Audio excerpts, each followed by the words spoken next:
Martin Albert, notre spécialiste des trous de mémoire. Oui, parfait. Ben, c'est ça, j'ai fait une petite recherche pour me rappeler qu'est-ce que j'avais écouté en 2023. Mais c'est sûr que dans mes meilleurs, c'est le coffret Picard Legacy avec juste ça, là, le livre avec toutes les pensées de Picard que je m'attendais d'un petit livret QQ avec 3-4 pages, puis comme qu'on nous sert d'habitude dans les coffrets. Mais c'est un hardcover, Make It So, avec toutes les paroles et aussi les épisodes qu'on peut les retrouver sur quel disque, quelle saison, avec des aimants de frigidaire et tout ce qui existe. Moi, je l'ai en Blu-ray. J'ai toutes les saisons en Blu-ray, Picard, les films, un jeu de cartes, des sous-verts que je me servirai jamais. Tout ça. Ça c'est vraiment le coffret parfait pour réduire l'espace de tablette. Je me suis débarrassé des coffrets originaux de Star Trek en DVD là, qui prenaient 3 tablettes pour les exposer, plus des sous-saisons, tout ça, qui étaient... Regarde, j'ai juste besoin du coffret Legacy. Ça fait mon affaire, j'ai tout dedans. Mais sois franc, Martin, est-ce que tu vas quand même écouter Star Trek sur tes disques ou est-ce que tu vas l'écouter en streaming? Probablement en streaming. Non, non, ça c'est les films, c'est sûr, je les ai réécoutés sur disque là, entre le streaming. J'ai l'œil trop accrocheur pour voir en streaming, il est vraiment compressé, alors que sur le disque, tu n'as pas de bande de compression. OK. Le média physique va toujours être là, puis on s'entend là. Ça part. Star Trek était sur Netflix, il est disparu, il est sur Paramount Plus. Il va-tu arriver sur quelque chose d'autre après? Picard dans pas long, probablement. Je suis pas abonné à tout. Puis quand on veut écouter de quoi, bon, ben il est rendu où, là?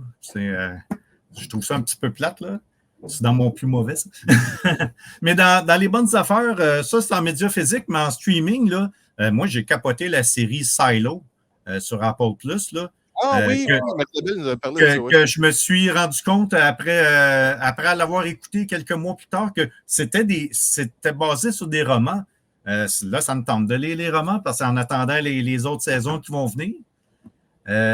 Il y a aussi Reacher que j'ai bien aimé. Puis dans les saisons suivantes sur Apple, il y avait For All Mankind qui continue de nous impressionner dans un univers alterne où les Russes et les Nord-Coréens sont les premiers à mettre le pied sur la Lune et sur Mars. Là. OK. Ça, c'est quoi? Sur Apple Plus? Sur Apple Plus, gars, écoute ça, si t'aimes l'espace, la science-fiction, c'est comme toute la technologie. Quand que... Voyons, les Américains ont posé le pied sur la Lune. Puis plus ça allait, plus les Américains étaient moins intéressés à l'exploration spatiale. Alors, la mission Apollo, ça allait arrêter. Mais là, dans ce cas-là, c'est les Russes sont tombés en premier. Fait que les Américains, c'est comme « Oh! Nous autres aussi, on est capables d'aller plus loin. » Puis là, dans la saison 2, c'était la compétition qui arriverait sur Mars en premier. Puis pour se rendre compte que les Nord-Coréens sont là depuis plusieurs années. Oh, wow! Puis... comme un univers parallèle de la réalité, là, c'est ça. Là. C'est une réalité alterne, c'est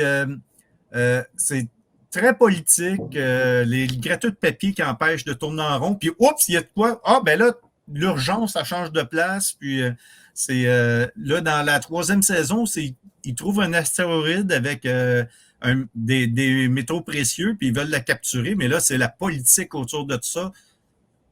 Versus le monde sur le terrain qui dit, gars, on est prêt, là. Puis il y a des grèves. C'est toute la réalité, mais alterne, présentée en d'autres. Tu sais, comme la navette spatiale, ça n'a jamais arrêté, ça s'est amélioré. Tout ce qui est comme au laisser-aller aujourd'hui, eux autres, c'est comme, non, gars, on a de la compétition, il y a une compagnie privée, il y a la NASA, il y a les Russes. Fait que tout ça ensemble, ça roule encore. Ils sont encore dans la guerre froide, eux autres, rendus dans les années je ne sais plus quelle année qu'ils sont rendus. Là, ça passe, je pense qu'ils sont rendus les années 90. OK. Ils ont une guerre froide différente de celle qu'on a eue. Puis vraiment, c'est quelqu'un qui aime politique, exploration spatiale va adorer ça. Puis ils sont rendus à la 3e saison, puis je suis encore vraiment collé sur ma chaise. C'est vraiment, c'est dans mes cordes. Puis une autre série que personne n'a parlé, c'est Fubar avec Arnold sur Netflix. Ah moi, oui, j'ai vu ça. Moi, j'ai bien aimé ça, là. C'était pain sans rire, puis il faut qu'il y ait une suite à ça. C'était trop bon. Ouais, lui, c'est un peu un genre de clin d'œil à True Lies. Puis là, il est à retraite. Puis là, c'est sa fille qui prend la place. Mais elle ne dit pas à son père. Puis là, il découvre ça. Puis il est tout en crise. Puis elle limite un ça, c'est spécial, ouais. C'est ça. Dans mes pires affaires, là, moi, sur Netflix, là, ça m'annonçait, je ne sais pas si vous autres, mais moi, c'était mur à mur. Là. À chaque fois que j'ouvrais Netflix, je disais « Hey, ça s'en vient. Hey, ça s'en vient. » Puis quand c'est sorti, « Hey, écoute-les. » Netflix, il me pointait pour ça. C'est le film The Archies, les Archies, là, avec Betty Veronica. Ah oui, Mais c'est version indienne du réalisateur Zoya Akhtar avec des scénaristes qui ont probablement jamais lu un comic de Archie de leur vie. Ça n'a rien à voir. On a une Betty aux cheveux noirs. Tu sais, puis c'est un gros musical. Là, à toutes les 3 secondes, ça se met à danser, chanter. Ben là, c'est un film indien, tu vas me dire. Mais c'est comme vraiment mauvais. Là, puis moi, je suis comme ta blonde. Là, gars, même un film mauvais, je vais écouter jusqu'au bout. Puis, gars, j'ai même pas été capable. J'ai arrêté là. Même pas, je me suis même pas rendu à moitié. C'est pire qu'Asteroid City, là, qui ne reste le corps à écouter, puis ça ne tente même pas. Là, tellement que c'est mauvais. Là. Asteroid City, là, ça tourne en rond. Il n'y a rien d'intéressant là-dedans. Là. Oui, parce que sa gimmick, c'est quoi son nom à lui, le réalisateur? Là? Sa gimmick de présenter tout comme si c'était une pièce de théâtre, mais au grand écran. C'est comme une pièce de théâtre, mais il se passe rien. C'est super faible. Moi, j'aime ce style-là, mais Asteroid City, sa pilote, c'est vraiment plate, là. Vraiment, vraiment, vraiment plate pour que je l'arrête puis je dis je l'enlève-tu de ma liste puis je pense depuis qu'il est sorti que j'écoute 5 minutes là puis je m'ennuie. Là, il y a aussi la guerre Barbie versus Oppenheimer que grâce à toi, j'ai pu écouter les deux puis OK, pourquoi qu'il y a eu un si grand attrait à ça? Barbie, je ne suis pas du public cible du tout. Puis Oppenheimer, dans ma tête, j'étais public cible, puis je me suis ennuyé. Les personnages, les acteurs sont bons, mais ça m'a pris comme 10 minutes pour voir les bouts noirs et blancs, c'est le présent, puis en couleur, c'est le passé. C'était très sec comme conversation. Les acteurs, ils étaient bons, ils étaient crédibles. Ça m'a pris un gros bout pour voir Robert Downey Jr. Je vois son nom dans les crédits. J'étais, mais où est-ce qu'il était? Là, je reculais pour oui, c'est lui. Mais c'est plein de. Ils sont très bons, mais le film, regarde, entre Barbie et Oppenheimer, aucun. J'aurais passé mon tour, ça n'aurait pas dérangé. Mais tu as pris mes 2 films pour en faire le visionnement. Parce que j'avais appris une pré-réunion, puis là, je t'ai donné au party de Noël, regarde, j'étais vraiment excité d'écouter Oppenheimer, puis ma blonde, elle s'est endormie, là, en dedans 15 minutes, elle était endormie à côté de moi, puis elle ronflait, puis moi, j'étais comme, OK, on va attendre l'explosion de la bombe nucléaire pour avoir un peu d'effet dans le sub pour la réveiller, puis même pas. Tu veux voir une bombe nucléaire? Godzilla -1. OK, je mets ça dans mon calendrier. Il faut qu'il sorte en physique, ce film-là. Là. Ouais, ça va sortir. Là, ils font leur run des cinémas, ils font du cash, là, puis après ça, ils vont sortir ça en 4 Ouais, mais est-ce que ça va être au mois d'avril? C'est ce que j'avais entendu, au mois d'avril.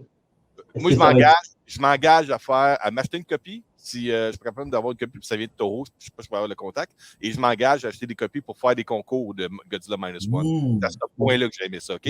J'embarquerai en maudit là-dedans. Aussi. Tes anticipations pour 2024? Les attentes pour 2024, c'est sûr, j'attends Foundation, la saison 3, mais là, avec la grève des scénaristes, ça a l'air que ça a été repoussé fin 2024, peut-être 2025. OK. Mais je garde en mémoire que la saison 2 avait été annoncée pour 2024, puis elle est sortie comme bien avant, là. Fait qu'on va peut-être avoir une chance de voir ça. Puis ça, si vous n'avez pas vu ça, abonnez-vous à Apple. C'est vraiment du bonbon. Okay. Je crois que c'est sur Apple aussi. Il va y avoir Three Body Problem. Ça a l'air que ça, c'est un film qui ont dit que c'était impossible à tourner. Puis ils sont en train de le faire. Ça sort pour 21 mars prochain. C'est une histoire d'espace-temps entre 1960, le temps présent. Les scientifiques sont... Invente une machine pour le temps, c'est ça? J'avais commencé à j'ai juste vu des descriptions. Je ne suis pas sûr qu'il y ait des bandes annonces. Il y a des bandes annonces, mais avec du texte là, que j'ai vu, puis ça me titillé tout de suite. Là. Je n'ai pas accroché. J'ai écouté, je pense, épisode 1, puis je n'ai même pas retourné. Non? Ah, c'est déjà sorti? Yeah. Oh, OK. Bon, ben, je vais aller voir ça parce qu'il en parle pour le 21 mars. Là. Louis, c'est pas une histoire d'une fille que son père a inventé de quoi, puis c'est elle qui termine le projet, puis elle se retrouve à être témoin de, mettons, la guerre avec les nazis, ça a changé, elle change des choses au cours du temps, de quoi de même, c'est ça? Ils en parlent pas dans le premier épisode. Dans le premier épisode, c'est plus le contextuel de les 3 bodies dans les 3 espaces-temps avec les 3 mêmes genres de meurtres. OK, c'est peut-être autre chose. Ouais, OK, c'est correct. Ouais, je pense que c'est pas présent, futur. Ah, mais ça, il y a une série, ça s'appelle Bodies. Ah, ça se peut que ce soit celle-là que je me mixe d'abord. C'est ça. Bodies, c'est 3 meurtres de la même personne à 3 époques différentes, puis les 3 styles d'enquête différents. Mais Three Body Problem, c'est vraiment un science-fiction solide. Là. Ah, OK, dans ce cas, je suis mix. Les deux se ressemblent excessivement avec la description. Il y a Buddy aussi qui se retrouve dans un terrain inconnu où est-ce qu'il pensait qu'il était un elfe. Et finalement, il se retrouve à aller chercher son papa à New York. C'est Buddy. Oh, you. Elf, là. Noël est passé, on s'en parle dans 360 plus de jours. Oui. Yeah! Puis, il y a aussi, sur Apple, il y a Napoléon qui va sortir du cinéma, qui va être là. Sur Apple TV. La version de 4 heures, hein, c'est ça? C'est ça. Puis, il va y avoir Exploding Kitten, que j'ai juste hâte de voir. C'est un jeu de cartes, là, mais ils vont sortir en animé, c'est Dieu puis le diable qui se retrouvent sur Terre sous forme de chat. Ah oui, j'ai hâte de voir ça! J'ai hâte de voir ça. J'ai jamais entendu ça. Puis ce qui sort au cinéma, il va y avoir Ghostbusters Frozen Empire. Ouais. Qui a l'air enfin de quoi différent comme aventure avec les Ghostbusters. Là. Ouais, mais le dernier film, là, celui après les filles, là, regarde, j'ai très, très apprécié. Puis j'ai gros espoir pour celui-là. Mais je dis ça parce que le premier, c'est le premier. Le deuxième, c'est presque un reboot du premier. Le troisième, c'est celle avec les filles qui ont refait à peu près la même histoire que le premier. Puis le quatrième, c'est juste la nostalgie du premier. Là, je dis, Christy, ils vont encore faire une autre histoire de Ghostbusters pareil? Non, ça a l'air différent. Ça a l'air différent pour une fois. Ça. Mais là, en 2024, on dirait qu'il manque d'imagination pour faire des nouveaux films. C'est tous des remakes. Là. C'est toutes des suites. Beetlejuice, Gladiator 2, Bad Boy 4, Despicable Me 4, Sonic 3, un remake de Roadhouse, puis un prequel pour Lion King puis Wizard of Oz. Là. Tu sais, c'est comme... Hey, écoute, il y a Transformers 1, c'est le premier. C'est ça. Mais on avait vu... Quand on avait été voir le film à Rent-Là, il y avait quand même pas mal de previews de films qui avaient l'air intéressants. T'as vu que j'ai une mémoire de merde? Il y avait SSI avec les astronautes qui sont témoins, des Russes et les Américains qui sont témoins d'une guerre. Oui, ISS. Comment tu dis ça? ISS. ISS, c'est ça, moi je dis SSI. Et ISS, ouais, ça a l'air intéressant. Puis écoute, Civil War aussi, là, le nom, c'est quand même importante par rapport à ce qui se passe côté politique puis société aux États-Unis. Là, me dire, c'est presque une vision apocalyptique d'un pseudo-réel à venir aux États-Unis. Là, j'ai hâte de voir Stranger aussi, The Strangers. Le remake, là, ils ont dit que ça allait être une trilogie au lieu de juste un film. Là. Ouais, mais tu sais, quand tu prévois une trilogie, assure-toi que le premier soit bon. Parce que... Ouais, ben c'est ça, mais j'ai quand même hâte. Je suis curieux. Puis ça a l'air qu'il va y avoir une suite aussi à Lord of the Ring, là. Oui, il y a The War of Rahomir, de quoi de même, qui sort en décembre. C'est un film animé, par exemple. C'est un film animé de Warner Bros. Mais c'est la bataille, là. C'est une scène importante qui n'a pas été montrée dans les films de Peter Jackson, qui va être portée à l'écran en animation. Mais là, ça va être quoi le look? Je ne sais pas. C'est-tu du CGI? Ben c'est ça. Ma blonde, elle va être sûrement intéressée à ça, mais quand elle va savoir que c'est animé, peut-être qu'elle va faire pop. Ouais. Mais là, je pense qu'ils vont côté animé, puisque d'après moi, présentement, Amazon a les droits exclusifs des productions en vrai avec leur série Power of the Ring. Fait que là, Warner Bros. Était capable de contourner les règles en disant ben non, nous, on va faire un film animé. Mais ils savent qu'ils vont faire de l'argent avec ça. Ben, c'est sûr. Bon, OK, ben merci beaucoup, Martin.